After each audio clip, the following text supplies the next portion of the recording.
Mercury is the closest planet to the Sun. It sits right next door compared to the frozen worlds at the edge of our solar system. So reaching it should be simple, fast, easy. It is none of those things. The European Space Agency confirmed that sending a spacecraft into orbit around Mercury requires more energy than sending one all the way to Pluto. BepiColombo launched in 2018 and will not arrive until late 2026 after 9 gravity-assist flybys and 8 years of braking against the Sun's pull. Meanwhile, a flyby of distant Neptune took Voyager 2 just 12 years. The solar system is not a highway. It is a gravitational maze where closer does not mean faster. And the shortest distance is almost never the quickest path. If you enjoy journeys that completely reshape how you think about space and time, do us a huge favor and hit that like button. And if you have not already, subscribe to the channel. It genuinely helps us keep making these deep dives. Now, settle in and get yourself comfortable. Let's begin. Ask someone how long it takes to reach another planet, and they will almost certainly do the same thing. They will look up the distance, divide it by the speed of a spacecraft, and give you a number. Mercury is close, so it should be fast. Neptune is far, so it should take a while. It sounds perfectly logical. It is also completely wrong. This mistake is not just common, it is nearly universal. Every classroom diagram reinforces it. Posters show the planets lined up in a neat row, equally spaced, sitting still, waiting to be visited like cities on a highway. Documentaries zoom the camera outward from the Sun and glide past each world in order as though a spacecraft could simply follow the same path. Even experienced science communicators fall into the trap of presenting the solar system as a map of fixed destinations. But the solar system is not a map. The planets are not sitting still, and spacecraft do not travel in straight lines. The moment you understand why, everything about interplanetary travel changes. The neat mental picture dissolves.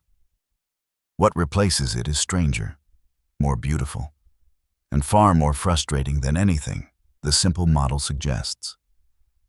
Because the real solar system is a machine, a colossal gravitational clockwork, where every world is in constant motion. Every trajectory is a curve, and the fastest route to a destination is almost never the most obvious one. To understand how missions actually work, you have to start with an uncomfortable truth about motion in space.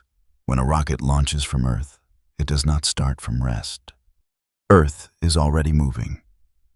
Our planet orbits the Sun at roughly 67,000 miles.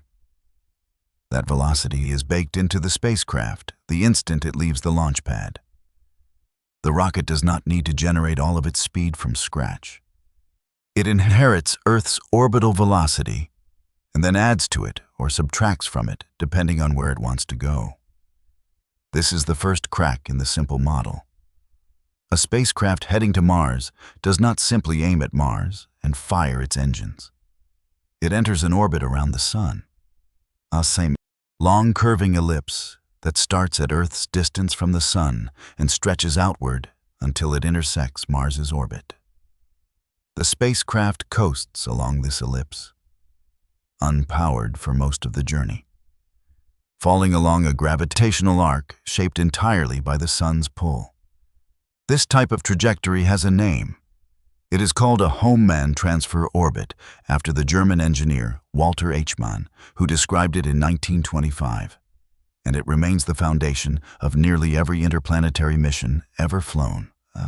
Hohmann transfer to Mars takes approximately 259 days.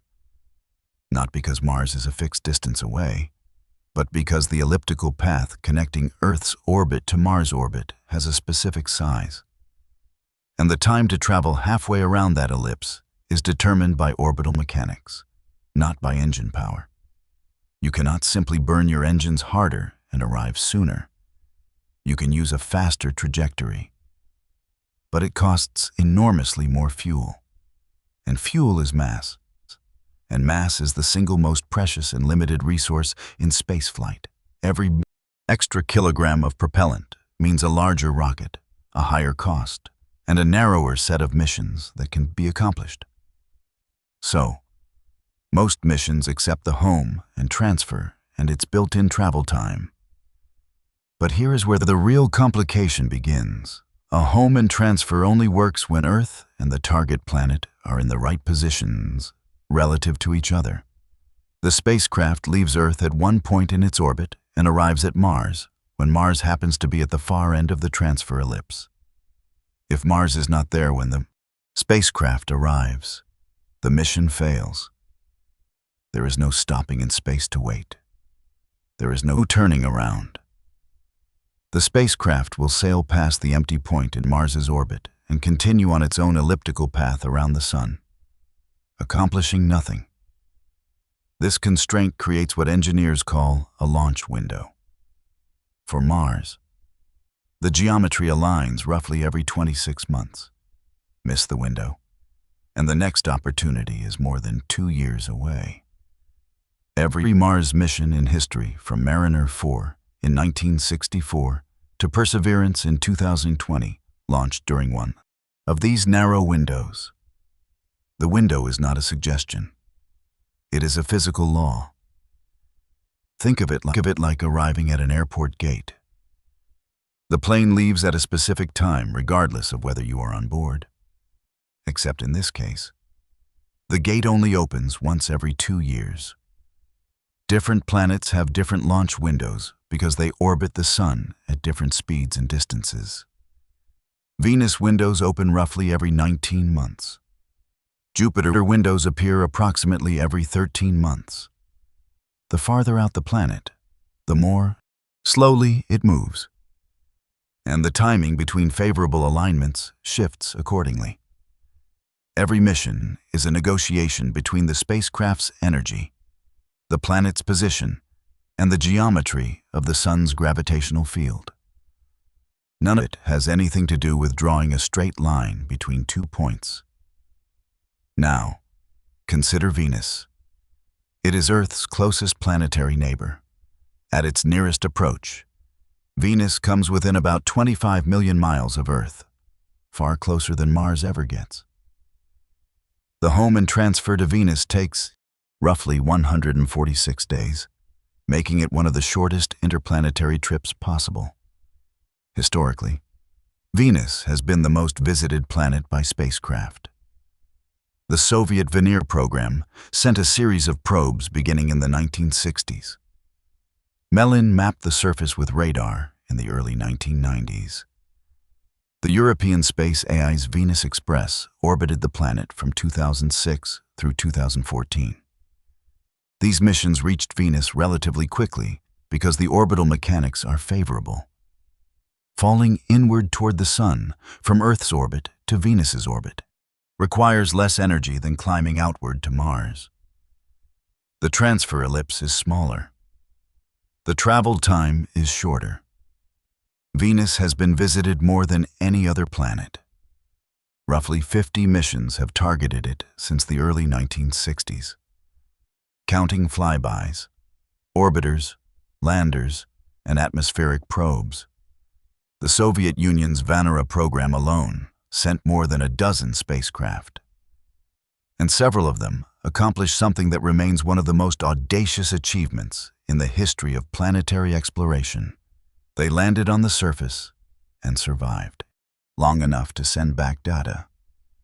Surviving on Venus is an entirely different challenge from reaching it. The planet's surface temperature hovers around 870 degrees Celsius, hot enough to melt lead. The atmospheric pressure at the surface is roughly 90 times what you experience standing at sea level on Earth. That is equivalent to the pressure roughly half a mile beneath the ocean's surface. And the atmosphere itself is almost entirely carbon dioxide, laced with clouds of sulfuric acid that would dissolve most metals. Venera 7, which landed in December 1970, became the first spacecraft to transmit data from the surface of another planet. It survived for approximately 23 minutes before the heat destroyed its electronics. Venera 9, arriving in October 1975, sent back the first photographs ever taken from the surface of another world. The images showed a landscape of flat, fractured rocks under a dim orange sky. Venera 13, which landed in March 1982, survived for 127 minutes, the longest any spacecraft has ever endured on Venus's surface. It transmitted color photographs and even recorded the sound of Venusian wind, the first audio ever captured on another planet. These missions illustrate a principle that applies to every planet in the solar system. Reaching a world is only half the problem. What a spacecraft must endure when it arrives defines the true difficulty of the mission. Venus is easy to reach, but brutal to survive. Mars is moderately difficult to reach, but relatively gentle once you arrive. Mercury is agonizingly difficult to reach, but its surface, while extreme in temperature, is at least a vacuum without crushing atmospheric pressure. Each planet presents a unique combination of transit challenge and destination challenge, and no simple ranking captures the full picture. The upcoming decade promises a return to Venus after a long hiatus. NASA's Da Vinci mission, along with the European Space AI's Envision, are planned for launch in the late 2020s or early 2030s. A companion NASA mission called Veritas was also selected, but has been placed on indefinite hold due to budget constraints, leaving its future uncertain. Da Vinci will send an atmospheric probe plunging through Venus's thick atmosphere, measuring its composition during a roughly 63-minute descent. These missions will reach Venus in months. The question is not whether we can get there. It is whether our instruments can survive long enough to answer the questions we have been asking since the Venera landers sent back their final heat-wed transmissions more than 40 years ago. But reaching Venus quickly does not mean reaching Venus easily. A spacecraft approaching Venus is falling deeper into the sun's gravity well. It picks up speed as it drops inward. If the mission is a flyby, this extra speed is acceptable. The spacecraft screams past Venus and continues on its way. But if the mission needs to enter orbit, the spacecraft must slow down enough to be captured by Venus's gravity. That requires burning fuel to shed the excess velocity gained from falling sunward. Venus does have one advantage here. Its thick atmosphere can be used for a braying, where a spacecraft skims through the upper atmosphere to gradually reduce its speed. But this technique carries risk and adds complexity. The fundamental point remains. Even Venus, the closest and seemingly simplest target, demands careful trajectory planning and precise timing. Mars is the planet humans know best. We have sent more missions to Mars than to any other world. Rovers have crawled across its surface. Orbiters have mapped it in extraordinary detail. Landers have listened to Martian wind. And every single one of those missions was governed by the same orbital mechanics that govern all spaceflight. The travel time to Mars varies significantly depending on the specific launch window and trajectory chosen. Mariner 4, the first successful Mars flyby, launched in November 1964 and reached Mars in July 1965 after a journey of 228 days. Marinus 7, launched in 1969, made the trip in just 128 days on a faster trajectory. Viking 2, which launched in 1975, took 360 days because its trajectory was designed to deliver a heavy lander to the surface rather than simply fly past. Perseverance, launched in July 2020, arrived at Mars in February 2021 after 204 days. These numbers are not random. They reflect the specific geometry of each launch window, the mass of each spacecraft, and the mission objectives.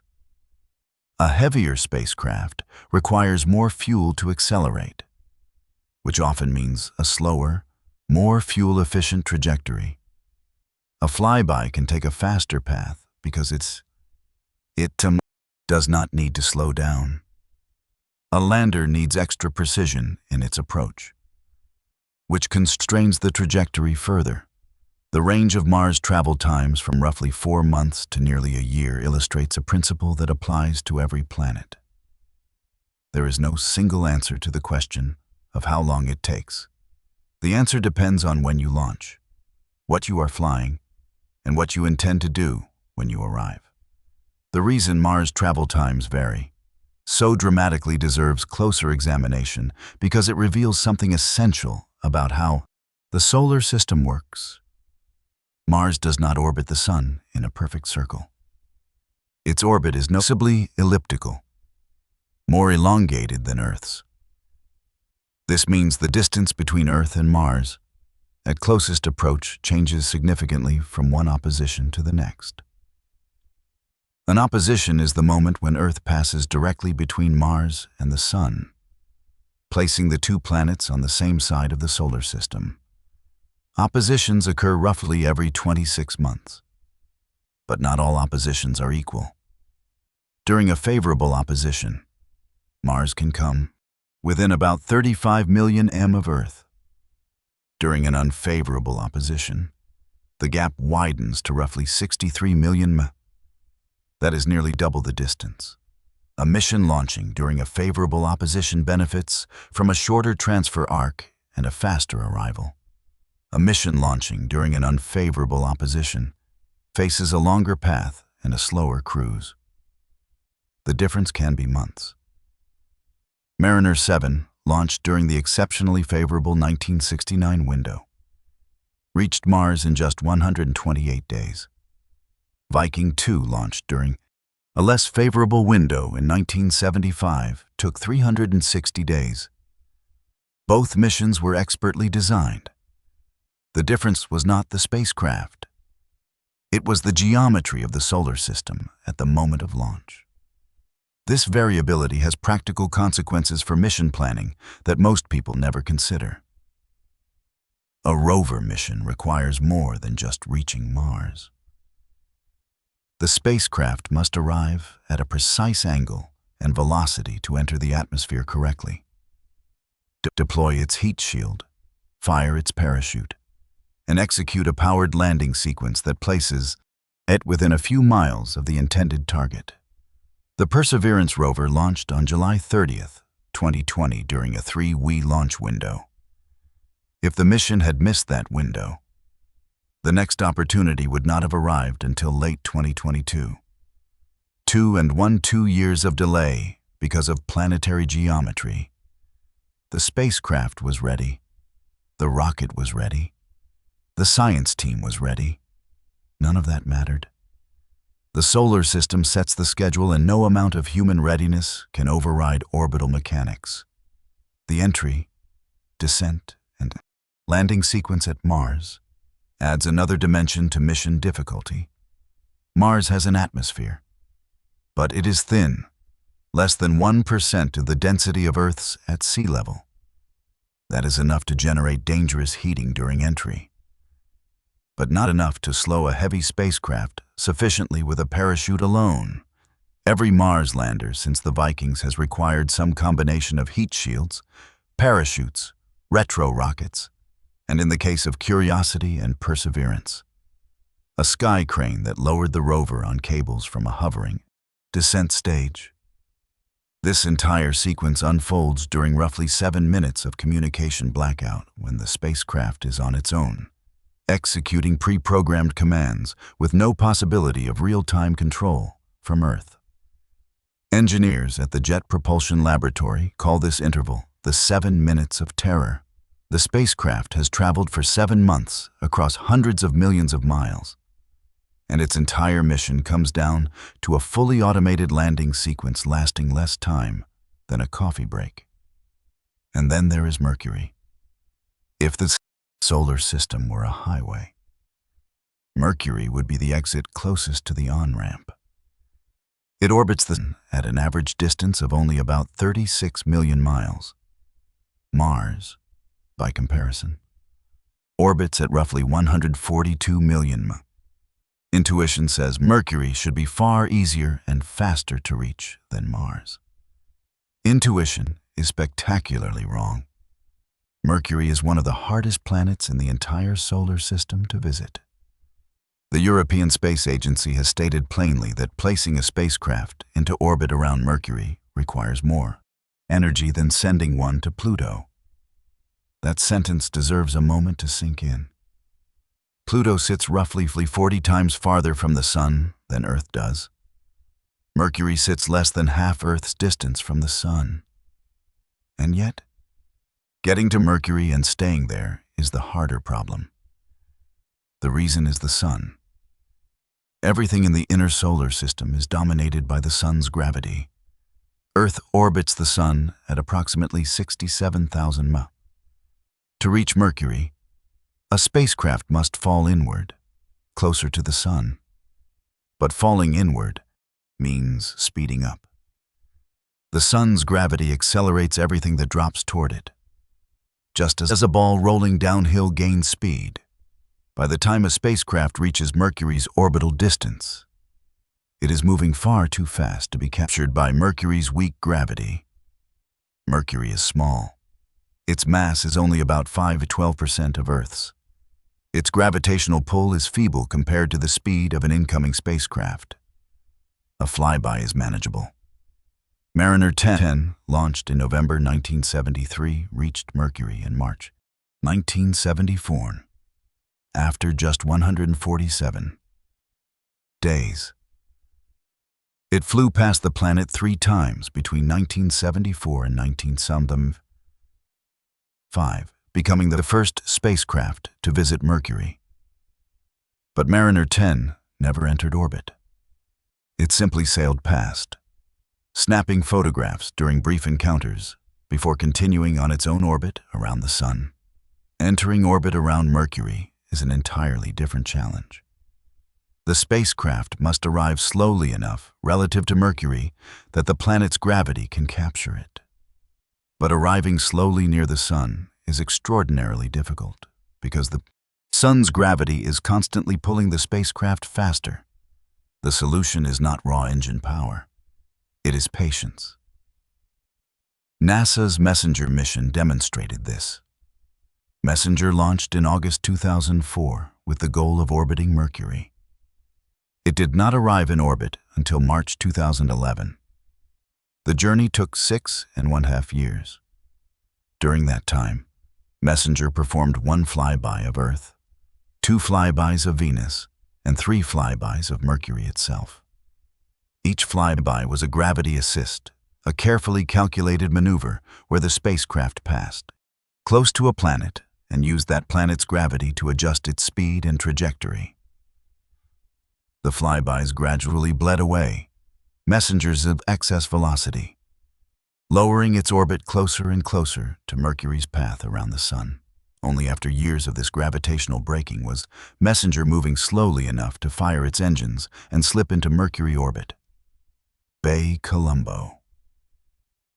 The joint European-Japanese mission launched in October 2018 takes this process even further. BepiColombo is scheduled to enter Mercury orbit in November 2026, roughly 8 years after launch. Its trajectory includes 9 gravity assist flybys, 1 of Earth, 2 of Venus, 6 of Mercury. Each flyby tightens the spacecraft's orbit, shaving away speed that cannot be removed any other way. BepiColombo also carries iron thrusters that fire continuously during the cruise phase, providing a gentle but sustained braking force against the Sun's relentless gravitational pull. Even with this advanced propulsion, the journey takes the better part of a decade. Compare this to reaching distant worlds. New Horizons launched in January 2006, passed Jupiter just 13 months later. It reached Pluto in 9.5 years. Voyager 2 reached Jupiter in about 2 years. These outer planet missions are heading away from the Sun, climbing uphill out of the Sun's gravity well. They need to gain energy, and gravity assists from Jupiter provide exactly that. The physics works in their favor. Mercury missions fight the opposite battle. They must lose energy, shed speed, and decelerate against the strongest gravitational force in the solar system. The Sun does not help spacecraft reach Mercury. The Sun is the obstacle. This counterintuitive reality reveals something fundamental about how the solar system works. Distance from Earth is a poor predictor of mission difficulty or travel time. What matters is the energy budget. How much speed must a spacecraft gain or lose to match the orbit of its target for outer planets? The spacecraft needs to gain energy to climb away from the Sun. Gravity assists from massive planets, like Jupiter, provide free energy along the way. For Mercury, the spacecraft must dump enormous amounts of energy to fall inward and slow down. There are no convenient massive planets between Earth and Mercury to provide braking assists. Venus helps somewhat, and Mercury itself can be used for repeated flybys. But the process is slow, complex, and demands extraordinary precision in navigation. The concept that captures this is called delta 5. It represents the total change in velocity a spacecraft must achieve to complete its mission. Delta 5 is the true currency of spaceflight. It determines how much fuel is needed, how large the rocket must be, and how long the journey will take. A mission with a high delta V requirement is expensive and difficult, regardless of the physical distance involved. Mercury has one of the highest delta V requirements of any planet in the solar system, which is why it has been visited by only 3 missions in the entire history of spaceflight. Mars, despite being farther away, has been visited by more than 50. To understand how dramatically delta 5 reshapes our intuitions about the solar system, consider some specific numbers. A homeman transfer from Earth to Venus requires a delta 5 of roughly 3.5 km. A similar transfer to Mars requires approximately 3 and 6/10 km. These figures are comparable, which is why both planets are relatively accessible and have been visited many times. Now consider the outer planets. A home and transfer to Jupiter requires approximately 6 and 3/10 km of delta 5. Saturn demands roughly 7 and 5/10. These are higher, but still achievable with existing launch vehicles and gravity assists. The numbers climb steeply, but the missions are feasible because the spacecraft is gaining energy. Climbing outward from the Sun, and gravity assists provide much of the needed velocity for free. Mercury breaks the pattern entirely. Entering orbit around Mercury demands a total delta 5 that is among the highest in the solar system, roughly comparable to what is needed to reach Jupiter orbit. But there is a critical difference. Jupiter-bound spacecraft gain energy from gravity assists at massive planets. Mercury-bound spacecraft must lose energy, and there are no massive planets between Earth and Mercury to provide efficient braking. Venus is the only available assist, and it is far less massive than Jupiter. This forces missions like BepiColombo to perform multiple flybys over many years, using each encounter to shed a small amount of velocity. The process is effective, but agonizingly slow. Return to the fact introduced at the beginning of this story. Mercury orbit insertion demands more energy than a mission to Pluto, despite Pluto sitting roughly 40 times farther from the Sun than Earth does. The numbers confirm it. Mercury sits less than half of Earth's distance from the Sun, and yet the energy budget to get there and stay is larger. That is not a curiosity. It is a demolition of the idea that distance determines difficulty in space travel. Energy is the real currency. Distance is merely a side effect of the orbits that energy buys. This also explains why the question in this episode's title is so much harder to answer than it first appears. If someone asks how long it takes to fly from New York to Los Angeles, The answer is roughly 5 hours. The distance is fixed. The route is known. The speed is predictable. But if someone asks how long it takes to reach Mars, the honest answer is that it depends on at least half a dozen variables. When did you launch? What trajectory did you use? Are you flying past or entering orbit 8? How heavy is your spacecraft? Did you use gravity assists? Each variable shifts the travel time by weeks or months. And Mars is the easy case. For Mercury, the variables shift the travel time by years. The inner solar system teaches a brutal lesson. Venus is reachable in months. Mars is reachable in months. But Mercury, the planet closest to the Sun, can take the better part of a decade to orbit. The simple ranking of planets by distance from Earth tells you almost nothing about how long a mission will take or how hard it will be. What matters is not where a planet is, but how it moves, how fast it orbits, how deep it sits in the Sun's gravitational well, and whether a spacecraft needs to merely pass by or actually stop. And this is only the inner solar system. 3 rocky worlds within a couple of 100 million miles of Earth. The journey outward, past the asteroid belt, into the realm of gas giants and ice giants, introduces challenges that make the inner planet difficulties look modest by comparison. Because out there, the distances are not measured in millions of miles. They are measured in billions. The travel times are not measured in months. They are measured in years. And the difference between flying past a giant planet and entering its orbit can be the difference between a mission that takes 2 years and one that takes more than a decade. The solar system is only beginning to reveal its true scale. And every step outward makes the rules of the game more demanding, more counterintuitive, and more humbling. The next step takes us past the asteroid belt, where Jupiter waits like a gravitational gatekeeper, and where the single most important trick in all of spaceflight turns an impossible journey into merely an improbable one. Beyond the asteroid belt, the solar system changes character. The rocky inner worlds give way to something vastly larger, vastly more distant, and vastly more demanding. Jupiter orbits the Sun at an average distance of roughly 484 million m. Saturn sits nearly twice as far out at approximately 886 million m. These are not modest steps outward. They represent a leap into a different scale of spaceflight entirely. And reaching them introduces a problem that would have been impossible to solve with brute force alone. The problem is energy. A spacecraft leaving Earth has only so much fuel. Chemical rockets burn their propellant in minutes during launch, accelerating the spacecraft to the velocity needed to escape Earth's gravity.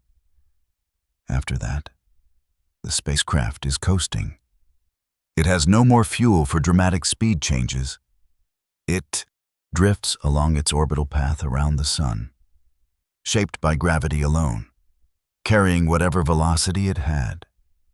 When the engines shut down, for a mission to Jupiter using a simple Hullman transfer, the coast would take roughly 2 years and 9 months. For Saturn, it would stretch to more than 6 years. And those are the minimum energy trajectories. They assume the spacecraft carries just enough fuel to enter the transfer orbit and nothing more. But minimum energy trajectories create their own problems. They deliver the spacecraft to the target planet at relatively low speed, which is fine for a flyby. The spacecraft sails past, collects data for a few hours or days, and continues on its way. If the goal is to enter orbit, however, the spacecraft must slow down significantly upon arrival. At Jupiter, the planet's enormous gravity accelerates incoming spacecraft to tremendous velocities. A probe arriving on a Hullman transfer would be moving so fast relative to Jupiter that it would need to burn a huge amount of fuel to slow down enough for orbital capture. Fuel. It probably does not have the mass penalty of carrying that extra propellant would have required a much larger rocket at launch. And in many cases, such a rocket simply did not exist or could not be afforded. This is where the most elegant trick in all of spaceflight enters the story. It is called the gravity assist, and it changed everything. The concept was first demonstrated practically by the Italian mathematician BepiColombo, who in the early 1970s proposed using a Venus flyby to alter the trajectory of NASA's Mariner 10 spacecraft on its way to Mercury. The idea is deceptively simple. A spacecraft flies close to a planet, and the planet's gravity bends the spacecraft's path and changes its speed relative to the Sun. From the planet's perspective, the spacecraft swings around and leaves at the same speed it arrived. No energy is created or destroyed in the planet's frame of reference.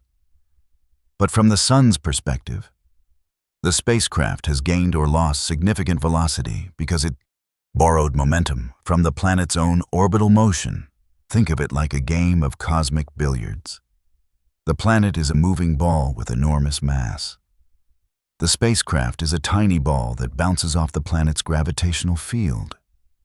If the spacecraft approaches the planet from behind, moving in the same direction as the planet's orbit, it picks up speed. The planet loses an infinitesimally tiny amount of orbital energy, so small it is unmeasurable, while the spacecraft gains a significant boost if the spacecraft approaches from the front. Opposing the planet's motion, it loses speed. The exchange is governed by conservation of momentum, one of the most fundamental principles in physics. And because planets are incomprehensibly more massive than any spacecraft, they can give away velocity without any detectable effect on their own orbits. To truly grasp how a gravity assist works, it helps to walk through one in slow motion using a real example. Consider Cassini's flyby of Jupiter in December of 2000. At that point in its journey, Cassini had already performed 2 Venus flybys and 1 Earth flyby over the previous 3 years. It was heading outward from the Sun, bound for Saturn. But it still did not have enough velocity to reach its destination on schedule. Jupiter provided the final boost. As Cassini approached Jupiter from behind, moving roughly in the same direction as Jupiter's orbit around the Sun, the planet's enormous gravitational field began pulling the spacecraft forward. Cassini accelerated, falling toward Jupiter along a curved path. The spacecraft did not aim directly at the planet. It was targeted to pass at a carefully calculated distance, close enough for a strong gravitational interaction, but far enough to avoid the most intense radiation belts that surround Jupiter. At closest approach, Cassini swept past at roughly 6.2 million miles from Jupiter's cloud tops. During the approach phase, Jupiter's gravity accelerated Cassini significantly. At the point of closest approach, the spacecraft swung around the planet in a tight curve, its trajectory bending sharply. As Cassini departed on the far side, Jupiter's gravity now pulled backward on it, decelerating it. But here is the crucial subtlety. Because Cassini approached from behind Jupiter, the acceleration phase occurred while the spacecraft and the planet were moving in roughly the same direction. The deceleration phase occurred after the spacecraft's path had been bent. So, it was now moving partly away from the planet's direction of travel. The net effect was a gain in velocity relative to the Sun of approximately 2 kilometers. That translates to roughly 4,500 mph of free speed achieved without burning a single drop of fuel. From Jupiter's perspective, the encounter was perfectly symmetric. Cassini arrived at a certain speed relative to Jupiter and left at the same speed relative to Jupiter. No energy was created. But from the sun's perspective, the encounter was asymmetric. Cassini stole a tiny amount of Jupiter's orbital momentum. Jupiter, with a mass roughly 318 times that of Earth, lost an imperceptibly small fraction of its orbital velocity. The change to Jupiter's orbit was so small that it would take longer than the age of the universe to measure. But for Cassini, the change was transformative. That single flyby provided enough additional velocity to reshape its trajectory and deliver it to Saturn 2 years faster than a non-assisted path would have allowed. This is why the specific geometry of a gravity assist matters enormously.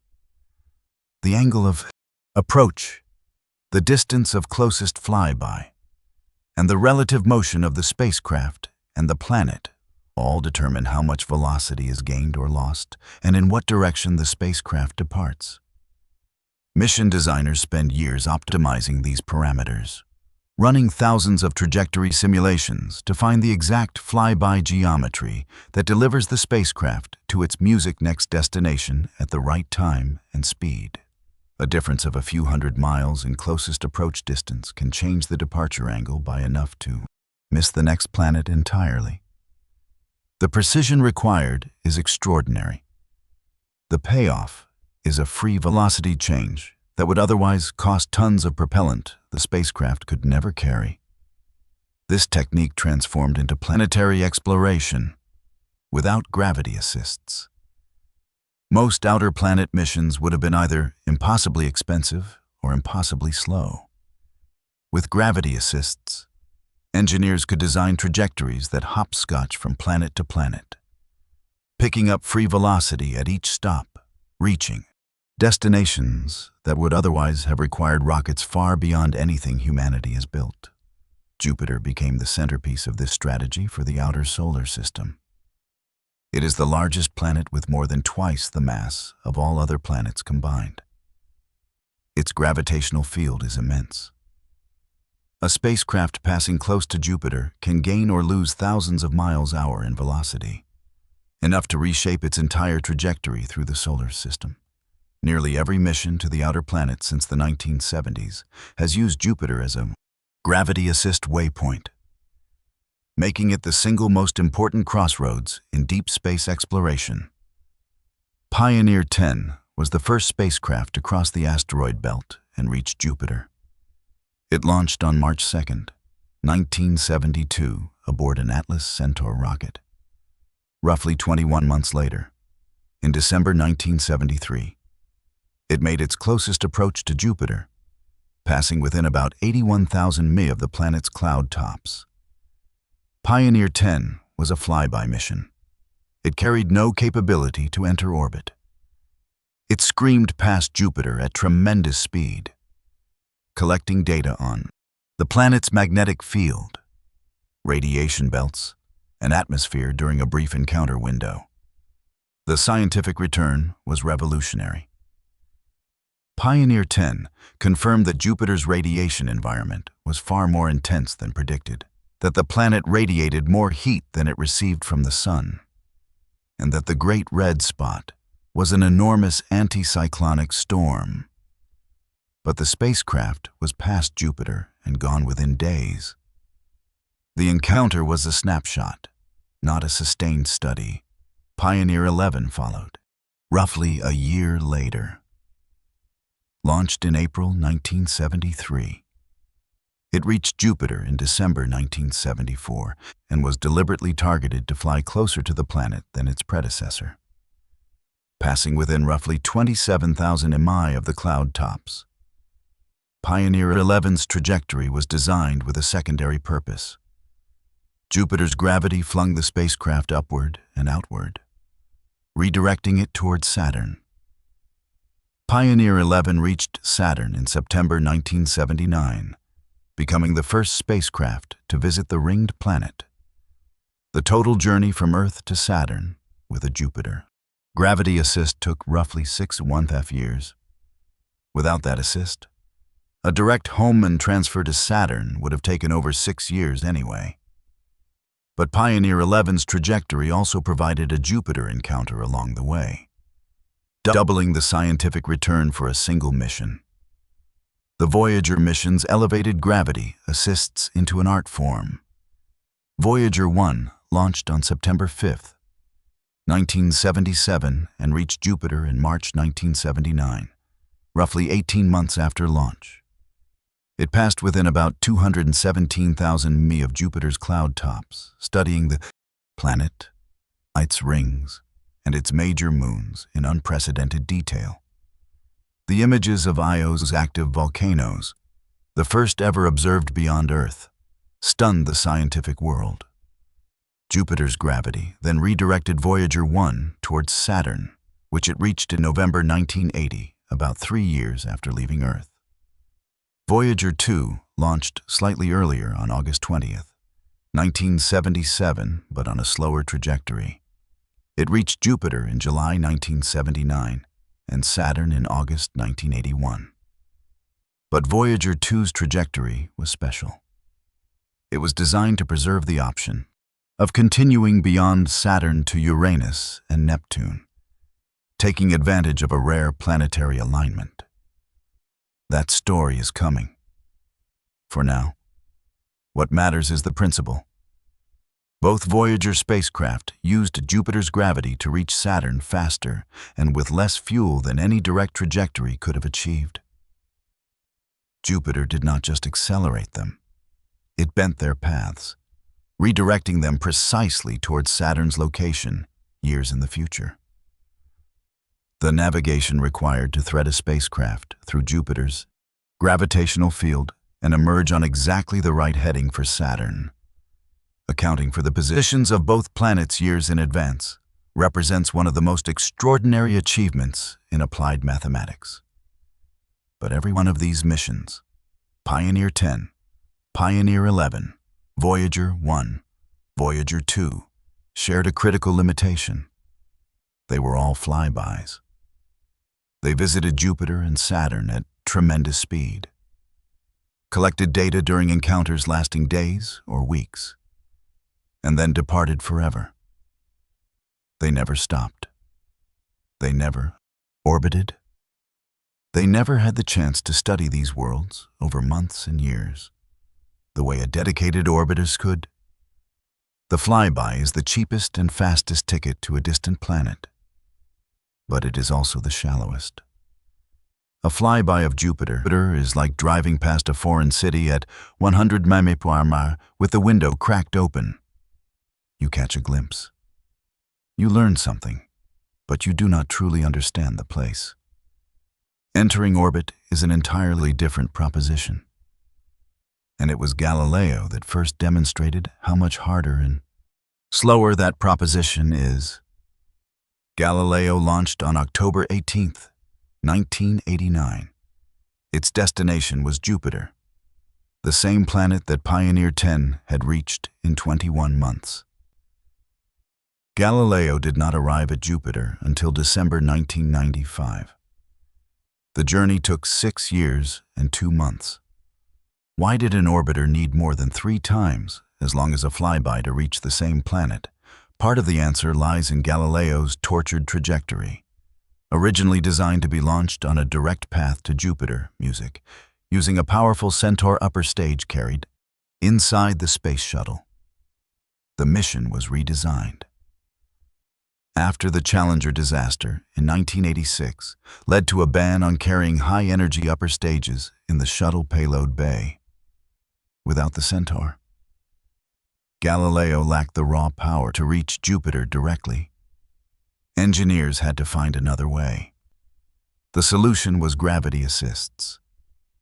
Galileo flew past Venus once and Earth twice, using each flyby to gradually build up speed. This indirect route added years to the journey, but kept the mission alive. But the detour was only the beginning of Galileo's problems. The years of additional cruise time introduced a risk that shorter missions never face. Hardware degrades. Components that function perfectly at launch may fail after years of exposure to the radiation. Thermal cycling, and micrometeorite bombardment of deep space. The longer a spacecraft travels, the more opportunities the universe has to break something critical. Galileo proved this in the worst possible way. In April 1991, roughly 18 months after launch, mission controllers commanded Galileo's high-gain antenna to unfurl. This umbrella-shaped dish, nearly 16 feet across, was the spacecraft's primary communication link.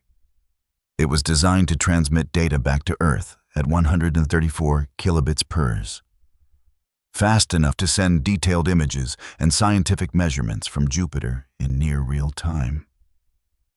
The antenna did not open. Several of its 18 ribs remained stuck, likely because the lubricant on their joints had been damaged during the years Galileo spent in storage after the Challenger disaster delayed its launch. Engineers tried everything. They fired the deployment motor repeatedly. They rotated the spacecraft to heat and cool the antenna in alternating sunlight and shadow, hoping thermal expansion would free the stuck ribs. They pulsed the motor in rapid bursts to shake the mechanism loose. Nothing worked. The high-gain antenna never opened. This single mechanical failure threatened to destroy the entire mission. Without the high-gain antenna, Galileo was limited to its low-gain antenna, a small omnidirectional unit designed for basic telemetry during the early cruise phase. Its data rate was roughly 10 bits per second. That is not a typo. 10 bits per second. Compared to the 134,000 bits per second the high-gain antenna would have provided. At that rate, transmitting a single high-resolution image of Jupiter would have taken weeks. The science return would have been negligible. Billions of dollars and years of travel for a trickle of data barely distinguishable from silence. What happened next was one of the most remarkable rescue efforts in the history of space exploration. Over the remaining 4 years of Galileo's cruise to Jupiter, engineers at the Jet Propulsion Laboratory essentially rebuilt the mission from the ground up. They developed new data compression algorithms that could squeeze images and measurements into a fraction of their original file sizes. They reprogrammed the spacecraft's onboard computers, uploading new software across hundreds of millions of miles, teaching a machine built in the 1980s to process data in ways its designers had never anticipated. They upgraded the deep space network's receiving antennas on Earth, squeezing every possible bit of sensitivity from the ground segment. By the time Galileo reached Jupiter in December 1995, ground station upgrades had boosted the raw data rate to roughly 160 bits per s. A new onboard compression software multiplied the effective science return several times beyond that. The result was still less than 2% of the original design capability. But it was enough.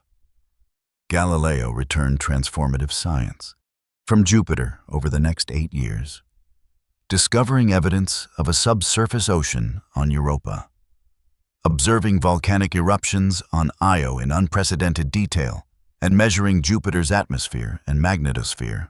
Galileo also carried an atmospheric probe that separated from the orbiter 5 months before arrival and plunged directly into Jupiter's atmosphere on December 7, 1995. The probe slammed into the upper atmosphere at over 100,000 mph, decelerating so violently that it experienced forces of approximately 230 times Earth's gravity. A heat shield absorbed temperatures exceeding 28,000 degrees. After slowing sufficiently, the probe deployed a parachute and began transmitting data as it descended through Jupiter's cloud layers. It measured atmospheric composition, temperature, pressure, wind speed, and cloud structure. It survived for 58 minutes before the increasing pressure and temperature crushed and melted its instruments. Those 58 minutes remain the only direct in situ measurements of any giant planet's atmosphere ever obtained. No other mission has attempted it since. Galileo's ordeal illustrates a truth about multi-year cruise phases that raw timelines cannot convey. Every additional year of travel is another year for something to fail. Shorter missions face lower cumulative risk. A spacecraft that reaches Mars in 7 months has 7 months' worth of exposure to the hazards of deep space. A spacecraft that takes 6 years to reach Jupiter has more than 10 times that exposure. Galileo survived its antenna failure only because engineers had years of cruise time remaining to develop a workaround. A failure occurring during the Jupiter encounter itself with no time to adapt would have been unrecoverable. Long missions demand not just patience, but resilience. The ability to solve problems that no one predicted using tools that were never designed for the purpose, across distances that make every attempted fix a leap of faith lasting hours or days. The other part of the answer is more fundamental. Galileo needed to arrive at Jupiter slowly enough to be captured into orbit. A flyby spacecraft can arrive as fast as physics allows. An orbiter must match the planet's orbital environment closely enough that a manageable engine burn can slow it into a stable orbit. This means choosing a trajectory that delivers the spacecraft at lower relative velocity, which often means a longer, more circuitous path. Galileo's orbital insertion burn on December 7, 1995, lasted 49 minutes and consumed a significant fraction of the spacecraft's remaining fuel. It worked. Galileo became the first spacecraft to orbit Jupiter, beginning a mission that would last nearly 8 years and transform our understanding of the Jovian system. The contrast between flyby and orbiter timelines became even starker with subsequent missions. Juno, NASA's second Jupiter orbiter, launched on August 5, 2011 and entered Jupiter orbit on July 4, 2016. The cruise took 4 years and 11 months. Juno used an Earth gravity assist about 2 years after launch to gain the velocity needed for its transfer to Jupiter, even with modern launch vehicles and optimized trajectories. Reaching Jupiter orbit required nearly 5 years. Then compare these orbiter timelines to the fastest Jupiter flyby on record. New Horizons launched on January 19, 2006, passed Jupiter just 13 months later in February 2007. 13 months? Barely over a year. New Horizons was the fastest spacecraft ever launched from Earth at that time, departing at roughly 36,000 miles. It used Jupiter's gravity to accelerate even further, gaining about 9,000 mph and redirecting its path toward Pluto. The Jupiter flyby was not the mission's goal. It was a stepping stone, a cosmic springboard. New Horizons spent only a few months in the Jovian neighborhood, collecting valuable science along the way. But it was never going to stop. It could not have stopped, even if it wanted to. At the speed it was traveling, the fuel required to break into Jupiter orbit would have been many times the spacecraft's total mass. This is the central tension of outer planet exploration. Speed and stopping are fundamentally opposed. The faster a spacecraft travels, the harder it is to slow down at the destination. A flyby can be breathtakingly fast because it makes no attempt to stop. An orbiter must sacrifice speed, accept longer cruise times, and carry the fuel for a critical braking burn that determines whether the entire mission succeeds or fails. Every outer planet orbiter in history has faced this trade-off, and everyone has paid for it in years of additional travel time. Saturn provides the most dramatic illustration. Cassini-Huygens, the joint NASA-ISA mission to Saturn, launched on October 15, 1997. It entered Saturn orbit on July 1, 2004. The cruise phase lasted 6 years and 9 months. Nearly 7 years of coasting through interplanetary space before the science mission even began. Cassini's trajectory was a masterpiece of gravitational choreography. After launch, the spacecraft flew inward toward the Sun, performing 2 gravity assists at Venus in music, April 1998 and June 1999. It then swung back past Earth in August 1999 for another gravity assist, picking up additional speed. In December 2000, Cassini flew past Jupiter, receiving yet another gravitational boost that finally placed it on its long coast towards Saturn. 4 gravity assists at 3 different planets over the course of 3 years, all to build up enough velocity to reach Saturn in a reasonable time frame, while still arriving slowly enough for orbital capture. When Cassini finally reached Saturn, it executed a 96-minute engine burn to slow itself into orbit.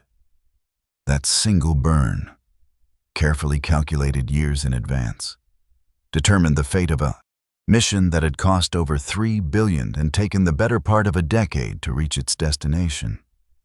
If the burn had failed, Cassini would have sailed past Saturn and into the outer solar system, an enormously expensive piece of space debris. The 96-minute burn deserves a closer look because it captures the terrifying arithmetic of orbital insertion at a giant planet. Cassini arrived at Saturn, traveling at a velocity high enough to sail straight through the system and out the other side. The spacecraft needed to shed roughly 626 nms of velocity relative to Saturn to be captured into orbit. Its main engine, a 40-Newton bipropellant thruster, had been dormant for years during the cruise phase. It had to ignite perfectly after sitting idle in the cold vacuum of deep space for the better part of a decade. There was no backup. The engine either worked or it did not. Mission controllers at the Jet Propulsion Laboratory had pre-programmed the entire sequence.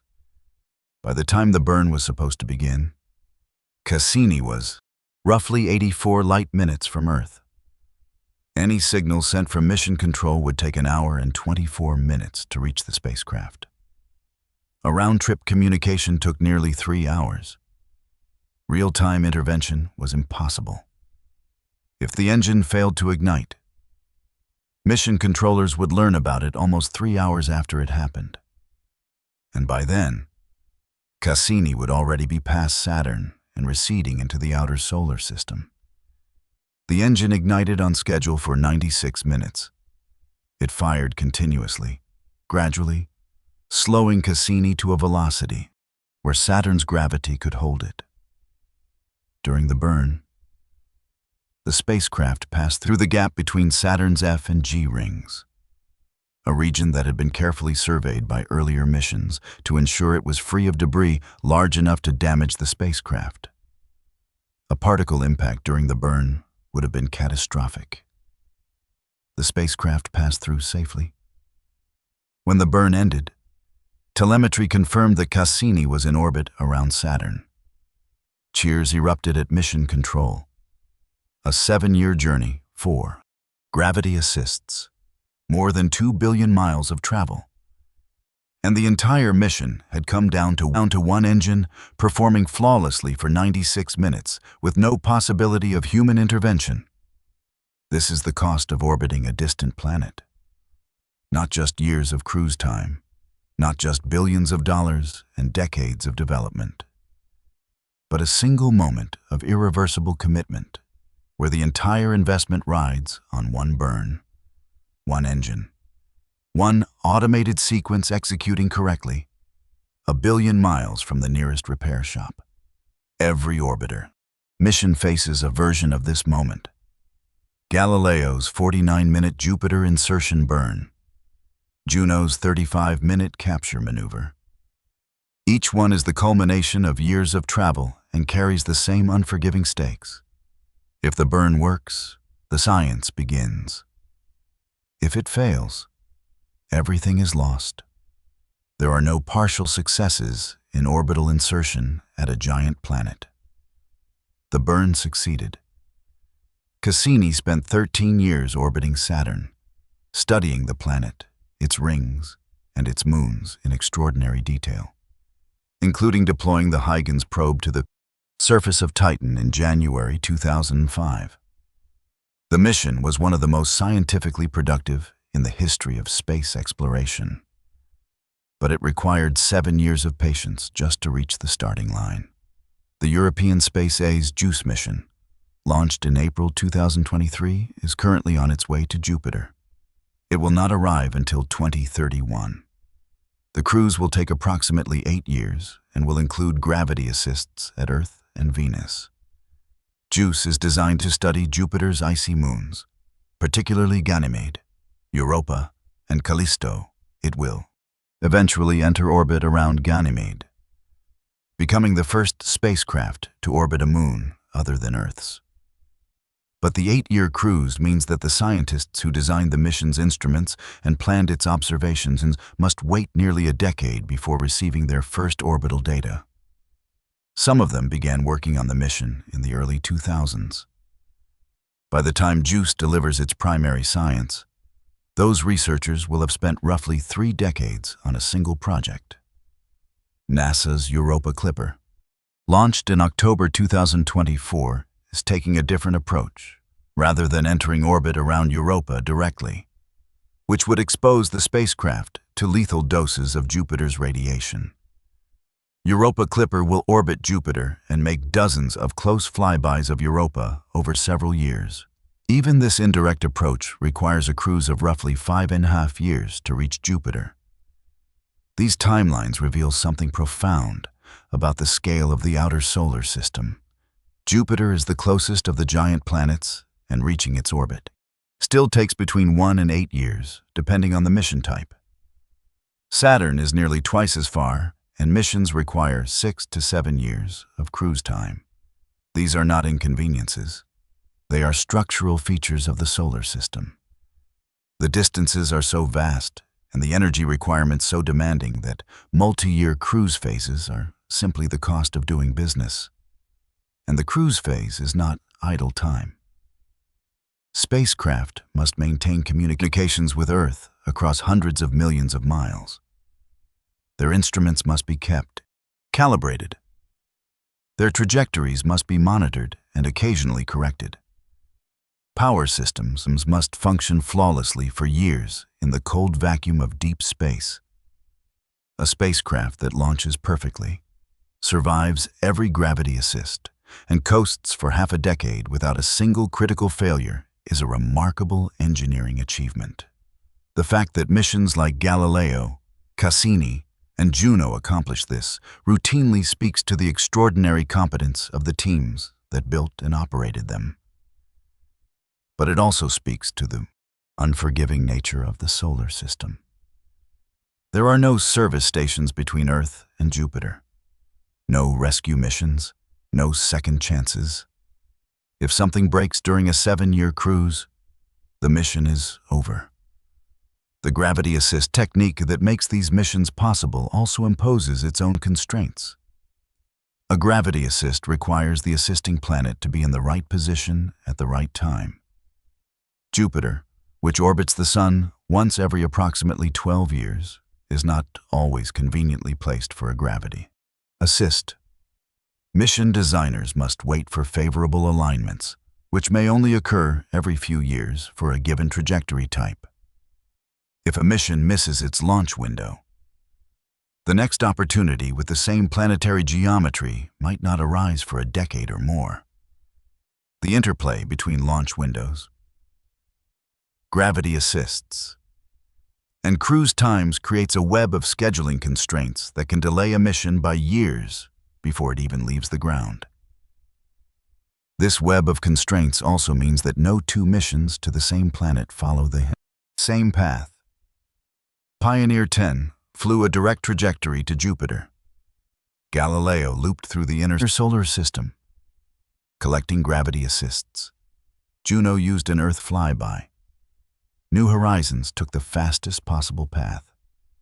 Cassini visited Venus twice, Earth once, and Jupiter once on its way to Saturn. Each mission's trajectory was custom designed based on the planetary positions available during its launch window.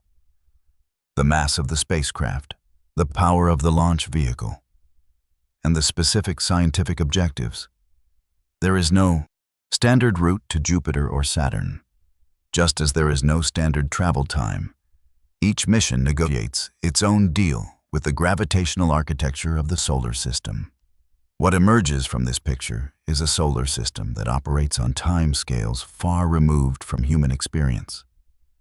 A 5-year cruise to Jupiter is longer than most doctoral programs. A 7-year cruise to Saturn spans an entire phase of a child's development from infancy to 2nd grade. Scientists who propose these missions know they are committing to a significant fraction of their professional lives before the first data arrives. Mission controllers who monitor spacecraft during cruise phases spend years performing the same careful, meticulous checks on a machine that is doing almost nothing except falling through space along a predetermined arc. And yet Jupiter and Saturn are the accessible outer planets. They are the ones we have visited repeatedly. They are the ones with active orbiting missions right now. They are the easy cases. Beyond Saturn, the solar system enters a realm where the word patience takes on a meaning that stretches past anything most people have ever contemplated. Uranus and Neptune are so distant, so difficult to reach, and so rarely aligned for favorable trajectories that only one spacecraft in all of human history has ever visited either world. The travel times do not double. They do not triple. They enter a domain where a single mission can span the better part of a human generation. And the challenges waiting out there are not just about distance. They're about power, communication, survival, and the institutional willpower to commit to a journey whose end no one currently working on it may live to see. Music. In the entire history of human spaceflight, only one machine has ever seen Uranus up close. Only one has ever visited Neptune. The same machine did both. Voyager 2, a spacecraft roughly the size of a compact car, powered by a plutonium battery producing less electricity than it takes to run a microwave oven, crossed the orbits of 4 giant planets in 12 years and returned more data about the outer solar system than every other mission combined. No spacecraft has returned to either ice giant since that was nearly 4 decades ago. And the reasons why tell you everything about what it means to travel to the far edges of our planetary neighborhood.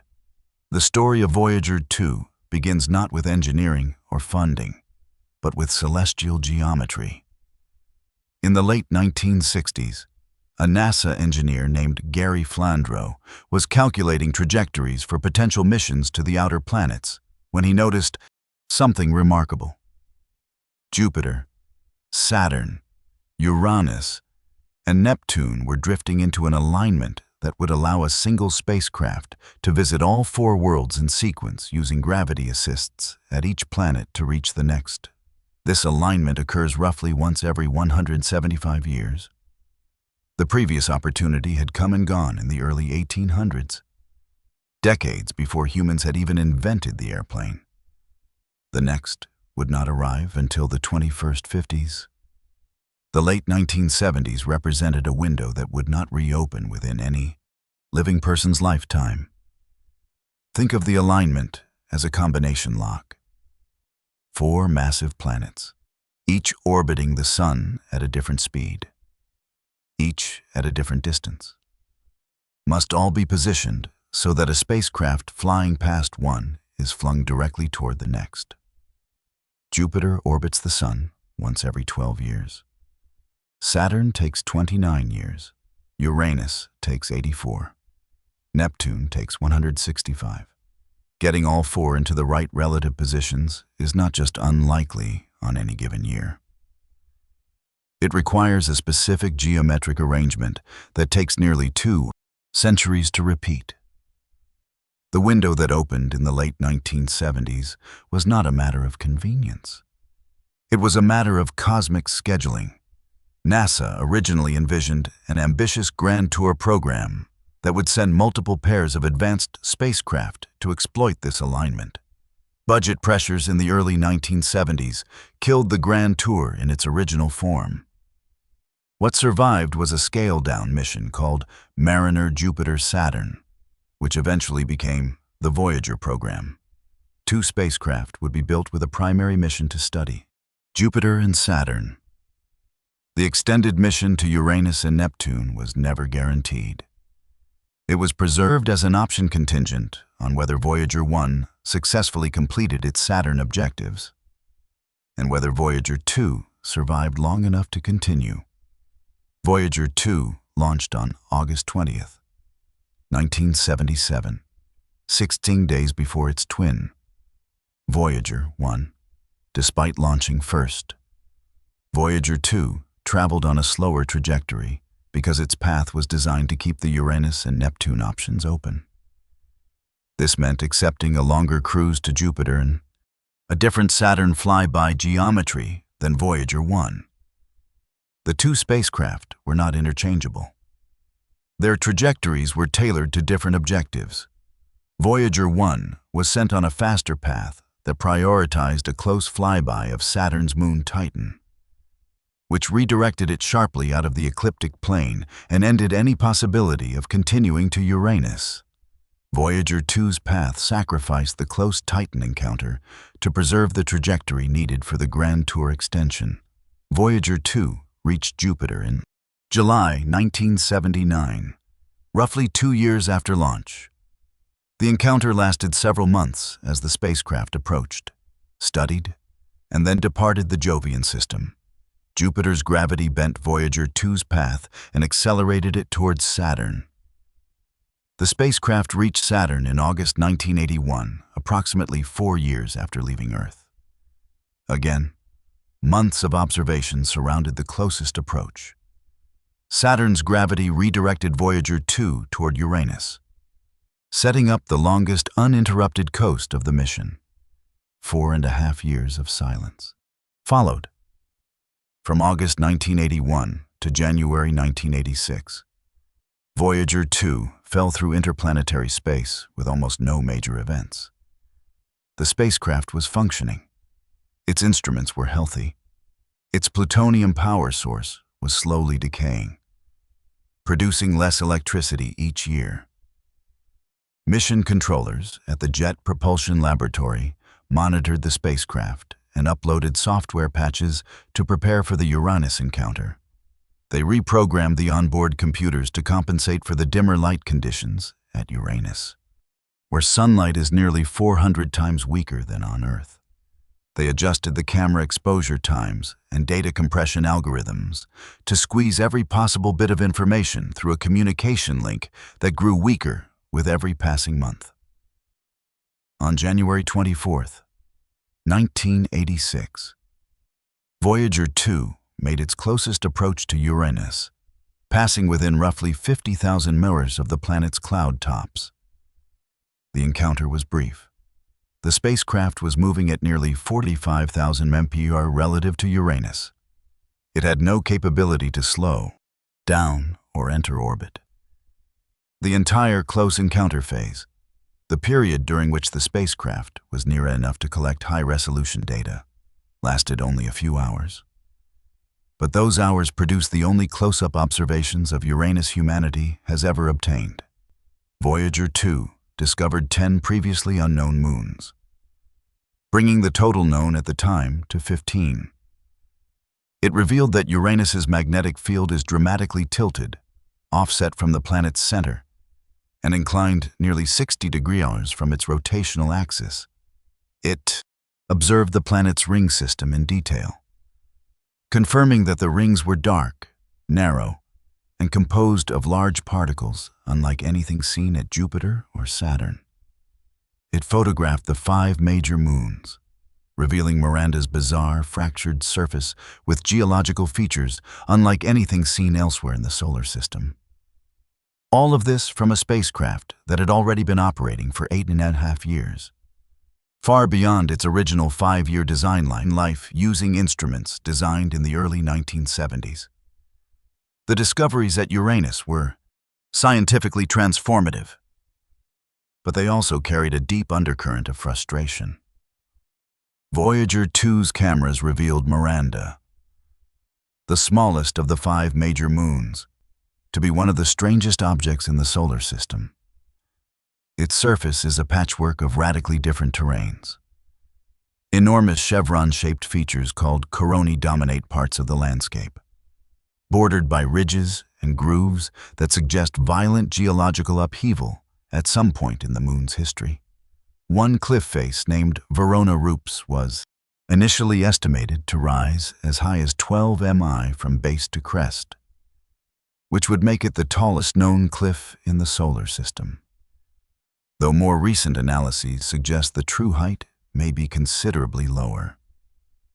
Scientists debated whether Miranda had been shattered by a giant impact and reassembled itself gravitationally, or whether internal tidal heating had driven geological processes that reworked the surface from within. Nearly 4 decades later, the debate is not settled. It cannot be settled with the data Voyager 2 collected during a flyby lasting hours. An orbiter spending months or years studying Miranda could measure its gravitational field, map its surface composition, and determine whether geological activity continues today. Without that orbiter, Miranda remains a puzzle frozen in the handful of images Voyager 2 managed to capture before racing onward toward Neptune. The Neptune encounter produced equally tantalizing mysteries. Voyager 2 measured wind speeds in Neptune's atmosphere, exceeding 1,200 miles, the fastest winds recorded on any planet in the solar system. This was baffling.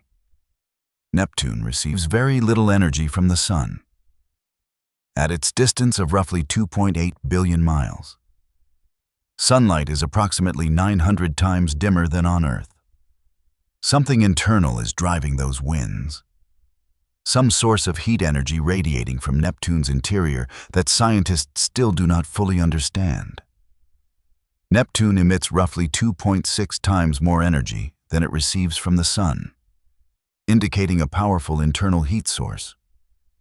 But the mechanism generating that heat and channeling it into atmospheric dynamics remains an open question that no telescope on or near Earth can resolve. Then Voyager 2 turned toward Neptune. Another 3 1/2 years of coasting followed. The spacecraft continued to weaken. Its power output dropped further. The communication signal grew fainter as the distance from Earth increased.